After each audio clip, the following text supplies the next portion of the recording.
Hi tears, welcome to my channel. எல்லோரும் எப்படி இருக்கீங்க? இன்றைக்கி வந்து சண்டே மார்னிங் எல்லோரும் வீட்டில் இருக்கோங்க. சிம்பிள் ஒரு மார்னிங் பிரேக்ஃபாஸ்ட் ரெசிபி உங்களோட ஷேர் பண்ணிக்கிறேன். அப்புறம் வந்து மரத்தில் நிறைய கிரேப் ஃப்ரூட் வந்து காய்ச்சிருக்குங்க, அதையும் உங்களோட காட்டுறேன். அப்புறம் இந்த பிங்க் கலர் வந்து எத்தனை பேருக்கு ரொம்ப பிடிக்குமோ மறக்காமல் லைக் பண்ணுங்கள். வாங்க இப்போ வீடியோக்குள்ளே போகலாம். Good morning. இன்றைக்கி வந்து பிரேக்ஃபாஸ்ட்டு காலேஜ் வச்சு கிளம்பிட்டுருக்கோம். பிரேக்ஃபாஸ்ட் வந்து சப்பாத்தி ஆட்டா மாவில் பரோட்டா மாதிரி செய்ய போகிறேன். இது வந்து ரொம்ப சீக்கிரமாக செஞ்சிடலாம். சப்பாத்தி மாவு வந்து பிசைஞ்சு வச்சுருக்கேன். கொஞ்ச நேரம் அப்படியே இருக்கட்டும். இப்போ அதோட பரோட்டாவோட ஸ்டஃபிங்க்கு எக்கு ஸ்டஃபிங் தான் பண்ண போகிறேன். எக்கு, அப்புறம் வெங்காயம், பச்சை மிளகாய், கொஞ்சம் மஞ்சள் தூள், உப்பு, கொஞ்சம் மசாலா ஏதாவது போடணுன்னா போட்டுட்டு அதை அடித்து அதோட ஸ்டஃப் பண்ணி பரோட்டா. இது வந்து ஒரு 10 to 15 மினிட்ஸில் செஞ்சிடலாம். இந்த ப்ரிப்ரேஷன் தான் பண்ணிவிட்டு அவ்வளோ சீக்கிரம் செஞ்சிடலாம். டோட்டலாக ஒரு 1/2 hour to 40 minutes முடிச்சிடலாம். பசங்க எல்லாம் தூங்கிட்டு இருக்காங்க இப்போ சர்ச் போகிறதுக்கு. நான் ரெடி ஆகிட்டேன் சமைக்கிறதுக்காண்டி. சரி பார்க்கலாம் இன்றைக்கி ஃபுல்லாக என்ன நடக்குதுன்னு அப்படியே உங்களோட ஷேர் பண்ணிக்கிறேன். வெங்காயம் சரி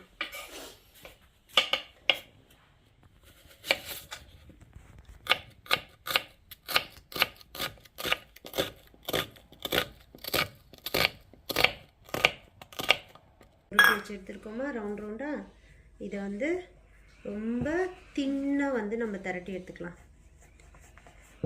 ஓகே எட்ரியன்? சரி, மெலிசாக இது பண்ணிவிட்டு இதுக்குள்ளே வந்து எக் ஸ்டஃபிங் பண்ணி அப்படியே சாப்பிட வேண்டியது தான். சைட் டிஷ் இல்லைனா கூட இது ரொம்ப சூப்பராக. ஓகே, இப்போ இந்த சப்பாத்தி இதை காட்டுனேண்ணா கிட்ட வந்து அப்படியே ஃபோக்கஸ் பண்ணி இந்த சைடு காட்டு, இந்த சைடு. அங்கே இன்னைக்கு என்னோட கேமராமேன் வந்து ஏட்ரியன் ஜோயல். ஓகே, மெலீஸாக திரட்டிக்கலாம்.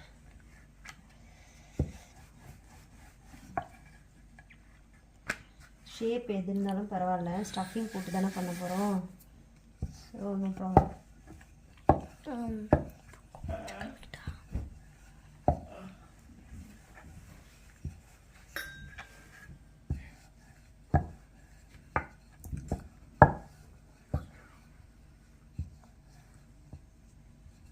ஓகே, இரு இந்த மெலிஸை காட்டிடுறேன் நல்லா தின்னா. ஓகே ஓகே,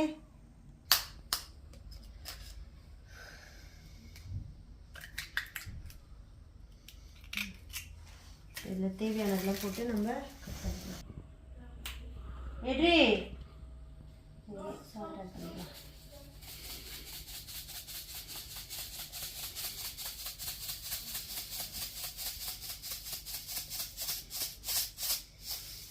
ஓகே, அதுக்கப்புறம் ஆனியன், இது பச்சை மிளகாய், கருவேப்பிலை எல்லாத்தையும் போட்டுக்கலாம். ஓகே,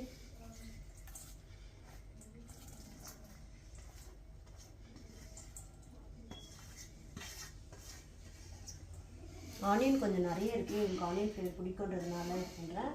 நம்ம வந்து கம்மியாக கூட எடுக்கலாம். இதை நல்லா மிக்ஸ் பண்ணிக்கலாம்.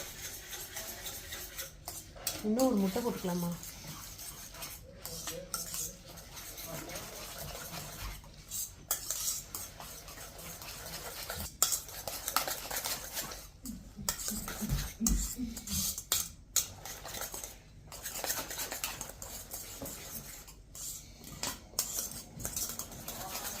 ஓகே ஓகே சரி. ஓகே, இப்போ நான் நிறைய போட்டு வச்சுருக்கோம்ல, இதை வந்து ஒரே ஒரு ஸ்பூன் எடுத்து இதில் போட்டு நல்லா ஸ்ப்ரெட்டிங் பண்ணணும். ஓகே,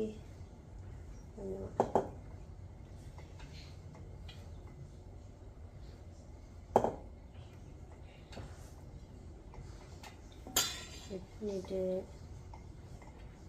போட்டி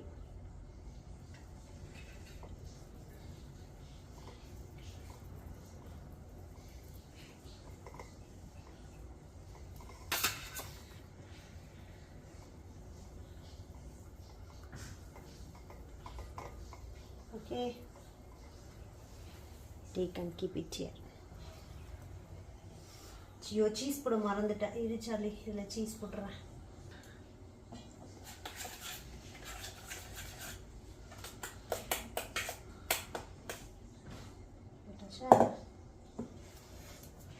நல்லா ஸ்ப்ரெட் பண்ணிட்டேன்னா ஸ்ப்ரெட் பண்ணிவிட்டு இதில் ஒரு சீஸ்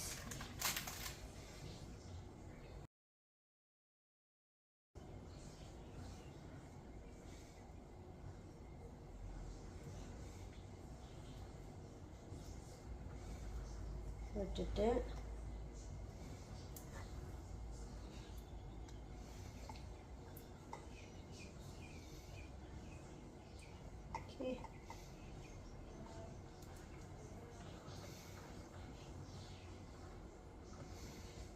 சீல் பண்ணிவிட்டு அழகாக எடுத்து அப்படி ஒன்றும்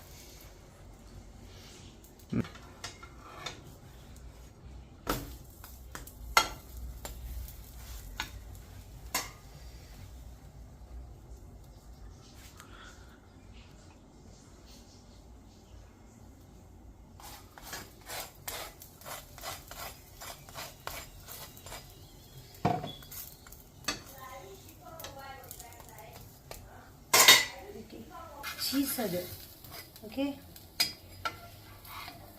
நிறையா வந்துடுச்சு பாரு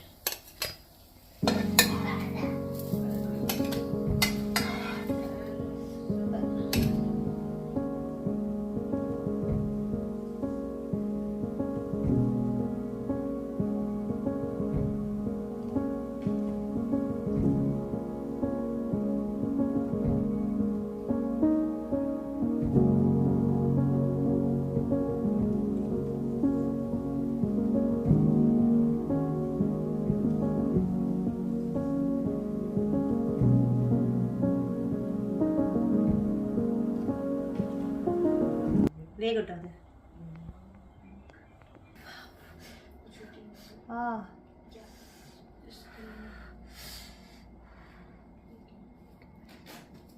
சீஸ்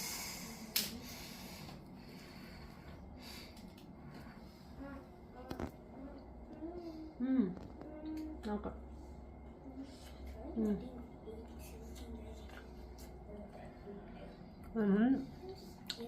சீஸ் இதில் சீஸ் போடல இது நல்லா வெந்திருக்கா இது வந்து நம்ம சீஸ் போட்டோம் ஸோ இப்படி இருக்கு சூப்பர்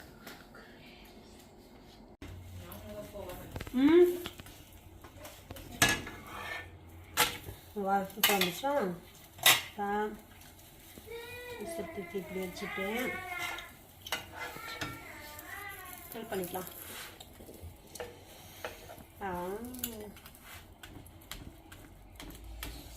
ஓகே அதுதான் சுட ரெடி ஓகேப்பா ஓகே எல்லாம் ஓகே வச்சுருக்கேன்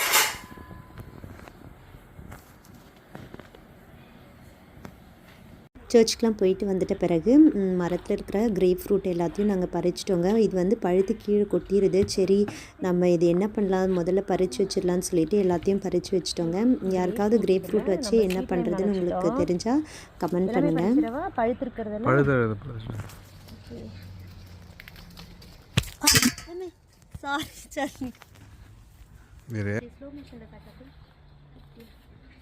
நான் பார்க்குற கிரேப் ஃப்ரூட்டை எப்படி என்ன பண்றது? Come here, come this side. Okay. Come this side. Come this side.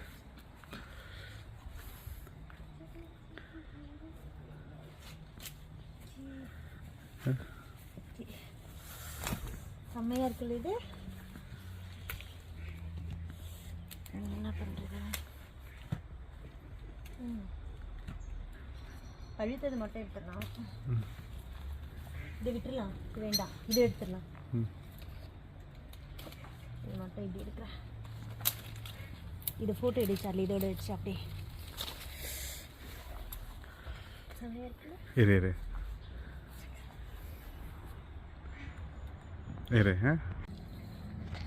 இந்த கிரேப் ஃப்ரூட் இவ்வளோ இருக்கு, இதை என்ன பண்ணுறதுன்னு சொல்லுங்கள் யாராவது. ஓகே, நான் போய் இதை வச்சுட்டு வந்துடுறேன்.